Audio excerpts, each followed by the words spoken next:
China's export growth accelerated for the first time since March as factories rode out the tariff roller coaster. Exports in June were up 5.8%, while imports rose 1.1%. China's export machine is humming along rather nicely, despite all the tariffs and the trade war that is. They planted the fields, waited for the rain, and trusted that when harvest came, the buyers would be there, just as they had been for generations.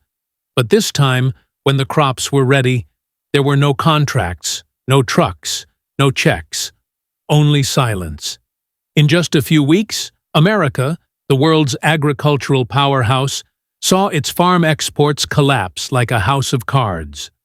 China, once the biggest customer, suddenly closed its doors. And when Beijing walked away, it didn't just buy less, it found new partners. Rivals like Brazil and Argentina stepped in, taking markets U.S. farmers had relied on for decades. What followed was more than just a trade dispute. It was the unraveling of an entire system. Farmers in Iowa and Kentucky now face a grim choice: plant crops they know will lose money or abandon fields altogether. Ports that once bustled with shipments of grain, dairy, and meat now sit with containers piling up and ships canceled at the last minute. Even truckers and dock workers are being dragged into the collapse. And yet, in Washington, leaders still insist the tariffs were worth it. They promised farmers a field day. But what they got was a cruel joke: bailouts, empty gestures, and shrinking markets. Behind the headlines, family farms are disappearing, bankruptcies are climbing, and America's role as the world's breadbasket is slipping away. So the question is simple: how did the richest farming nation on earth, once celebrated as the supplier of the world, end up stranded with mountains of unsold crops while its competitors thrive? And more importantly, can America ever recover what it has lost? The collapse didn't creep in slowly. It hit like a thunderclap. In just 6 weeks, American farm exports to China fell by nearly 28%. Almond and dairy shipments through California's Port of Oakland plunged almost 40%. In Washington state, hay exporters cut a quarter of their staff because their customers had simply vanished. And sorghum? That story was even worse. Once a reliable pipeline to China, shipments collapsed by a staggering 94%. For years, China bought nearly 90% of all U.S. sorghum. Practically overnight, that customer disappeared. Mountains of unsold grain now sit rotting in silos across the Midwest, with no buyers in sight. This wasn't just a dip in sales, it was the evaporation of entire markets. For farmers who built their livelihoods on long-term contracts with China, it felt less like a bad season and more like the ground had been ripped out from under them. But this collapse didn't happen by accident. It was triggered. It started with tariffs. Washington imposed duties on Chinese goods, hoping to force Beijing to make trade concessions. But Beijing retaliated hard, slapping 125% tariffs on U.S. farm products. That single move instantly made American crops too expensive. Buyers turned away. And it wasn't just China. U.S. allies like Canada, Mexico, and the European Union imposed their own tariffs in response to American trade policies. Suddenly, U.S. farmers weren't just losing one market. They were being locked out across the globe. The cause and effect couldn't be clearer. Tariffs go up, demand vanishes, supply chains reroute.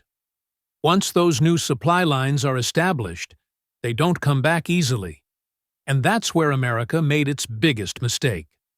Because while Washington thought this was just a short-term fight, China was already building new relationships with other suppliers, relationships designed to last. When America stepped back, Brazil and Argentina stepped forward. China poured billions into infrastructure, ports, and farming projects in South America. Within a year, Brazil's soybean exports to China jumped 25%. Argentina locked in new long-term grain deals. And here's the critical point. These weren't temporary fixes. China invested heavily to make sure it would never again be dependent on U.S. farmers. New shipping routes, upgraded ports, subsidies, all built to make Brazilian and Argentine crops flow more smoothly into Chinese markets. For American farmers, that means even if tariffs were lifted tomorrow, those markets wouldn't just snap back. China now has alternatives, and they're not going to walk away from billions in new investments just to give the U.S. a second chance. So while Washington played politics, other countries quietly stole America's crown. And the ripple effects didn't stop at the farm gate. They spread to every corner of the agricultural economy. At the Port of Oakland, containers are piling up. Contracts are being canceled last minute. Truckers and dock workers are being laid off. Ship operators are abandoning scheduled trips. Blank sailings, because it's no longer profitable to move half-empty vessels. One hay exporter cut 25% of its staff within 2 weeks. A wood pulp company watched 6,000 tons of product stranded in rail cars with nowhere to go. Even ships already at sea now risk being abandoned because selling at a loss isn't sustainable. And while bulk cargo like grain sometimes escapes extra port fees, containerized farm exports, like beef, almonds, dairy, and frozen produce, are being hammered.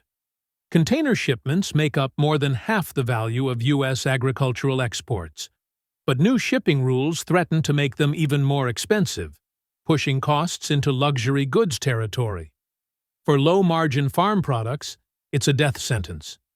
In response, Washington reached for the same tool it used during the last trade war: bailouts, aid checks, subsidies, farm relief packages.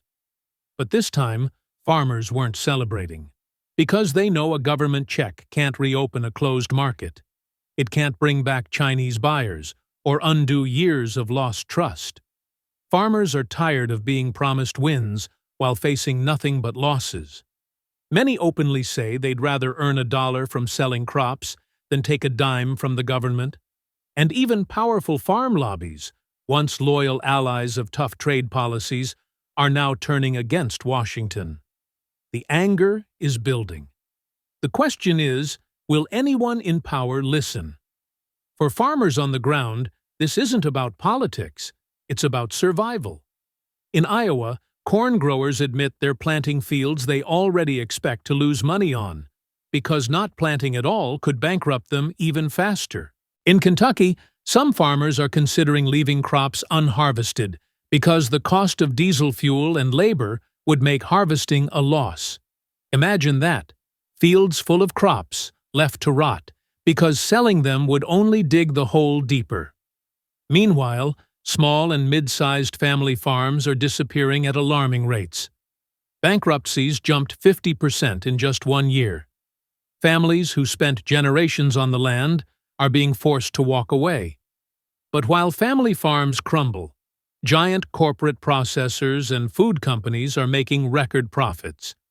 Consumers are paying higher grocery bills, but almost none of that money is reaching the people actually growing the food. It's a bitter irony. Tariffs that were supposed to protect American farmers have instead destroyed them. Here's the truth that few in Washington want to admit. American agriculture has been built on the assumption of endless foreign demand. For decades, policy pushed farmers to produce more, promising that global buyers would always be there. But now, those buyers are gone, and they're not coming back easily. China replaced U.S. soybeans with Brazil's. Canada slapped a 25% tariff on U.S. goods. Europe shifted to other suppliers. Even Mexico has diversified. Once these supply chains move, they rarely reverse. Agriculture doesn't run on weeks or months. It runs on planting seasons, long-term contracts, and global infrastructure. That means the losses of 2024 and 2025 aren't just short-term shocks. They're structural shifts that could define the next decade. And that's the danger. America isn't just losing sales, it's losing its place in the global food chain. For decades, America fed the world. Its farmers were the backbone of global trade, the envy of other nations, the foundation of rural life. But today, the picture looks very different. Exports have collapsed. Rivals have stolen markets. Bailouts have failed. Farmers are bankrupting at record speed. And the world is learning that it can live without U.S. agriculture. The harsh truth is that once lost, these markets may never return.